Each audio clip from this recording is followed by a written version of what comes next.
بسم اللہ الرحمن الرحیم۔ السلام علیکم۔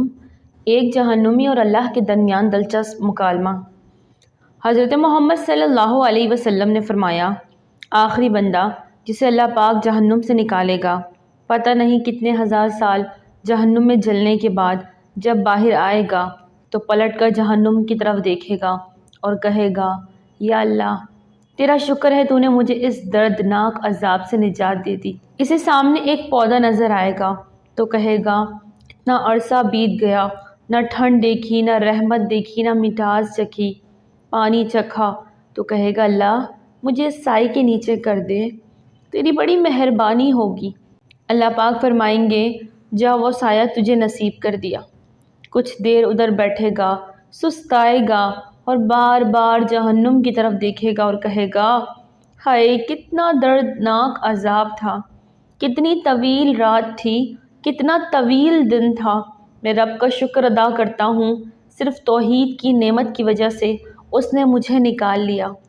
سامنے ایک اور درخت کی طرف نظر جائے گی جو اس پودے سے کافی بڑا ہوگا تو کہے گا، اللہ ایک تجھ سے اور مطالبہ کرتا ہوں، آج کے بعد کوئی مطالبہ نہیں کروں گا، اس درخت کے سائے کے نیچے پہنچا دے، تیری بڑی مہربانی ہوگی۔ اللہ پاک فرمائیں گے، پکا وعدہ کرتا ہے، اے بدبخت ساری زندگی گناہ کرتا رہا، اے نافرمان ساری زندگی میری ایک بات بھی نہیں مانی، شکر نہیں کرتا کہ جہنم سے نکال دیا ہے، اب فرمائشیں کرتا ہے۔ تو کہے گا، اللہ بس یہ آخری درخواست ہے، تیری عزت کی قسم اس کے بعد کوئی مطالبہ نہیں کروں گا، بس اس درخت کے نیچے پہنچا دے۔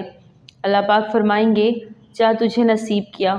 ایک اور بڑا درخت دیکھے گا تو پھر تھوڑی دیر کے بعد کہے گا، اللہ میں دنیا میں تیری رحمت کو پہچان نہیں سکا، اب تو اپنی رحمت دکھا، بس اس درخت کے نیچے پہنچا دے، تیری بڑی مہربانی، تیری عزت کی قسم آخری مطالبہ ہے، اب کوئی مطالبہ نہیں کروں گا۔ اللہ پاک فرمائے گا، اتنا بڑا نافرمان مجرم آدمی پھر فرمائشی شروع کر دی، شکر نہیں کرتا، جہنم سے نکال دیا۔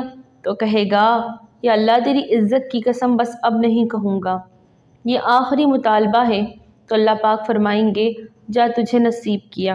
متعدد بار اس طرح کرے گا اور ایک درخت کے نیچے جا کر بیٹھے گا تو تھوڑی دیر وہاں بیٹھنے کے بعد اسے جنت میں ایک مقام نظر آئے گا، اسے دیکھے گا تو حقیر ہو جائے گا، لیکن دل میں خیال آئے گا، اب اگر مانگا تو کہیں اللہ دوبارہ جہنم میں نہ بھیج دے، لہٰذا چپ کر کے بیٹھا رہے گا، لیکن اندر دل ہی دل میں ابال اٹھے گا کہ مانگوں، لیکن ڈر سے مانگے گا نہیں کہ اتنی دفعہ قسمیں کھائی، توڑ دی، کہیں اللہ دوبارہ جہنم میں نہ بھیج دے، تو چپ کر کے بیٹھا رہے گا۔ اب اللہ تو اندر کے بھید بھی جانتا ہے۔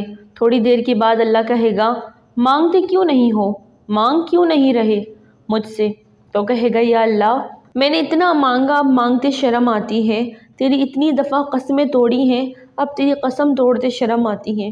تو اللہ پاک کہیں گے، لگتا ہے تو نے مجھے سمجھا ہی نہیں، اے میرے نافرمان بندے جس نے پوری زندگی خوش کرنے کا ایک کام بھی نہیں کیا، اگر میں تجھے آج تک دنیا کے اندر آدم علیہ السلام سے لے کر قیامت تک جتنے نعمتیں پیدا کی ہیں ان کو 10 سے ضرب دے دوں، اور زمین اور آسمان کے مابین جتنی خلا ہے اس کو 10 سے ضرب دے دوں، اور اتنی بڑی جنت تجھے دے دوں تو کیا کہے گا؟ تو اس بندے کے منہ سے بے اختیار نکل پڑے گا، یا اللہ میں اتنا بڑا گناہ گار ہوں اور تو رب ہو کر میرے ساتھ مذاق تو نہ کر۔ تو حدیث میں آتا ہے، اللہ رب العزت اس کے جواب میں مسکرا پڑیں گے اور اس سے راضی ہو جائیں گے اور فرمائیں گے، مذاق نہیں کر رہا، جا تجھے میں نے اتنی بڑی جنت عطا کر دی۔ سبحان اللہ۔ ناظرین ویڈیو اچھی لگے تو لائک کر دیں، چینل کو سبسکرائب کر دیں اور دعاؤں میں یاد رکھیں۔ السلام علیکم۔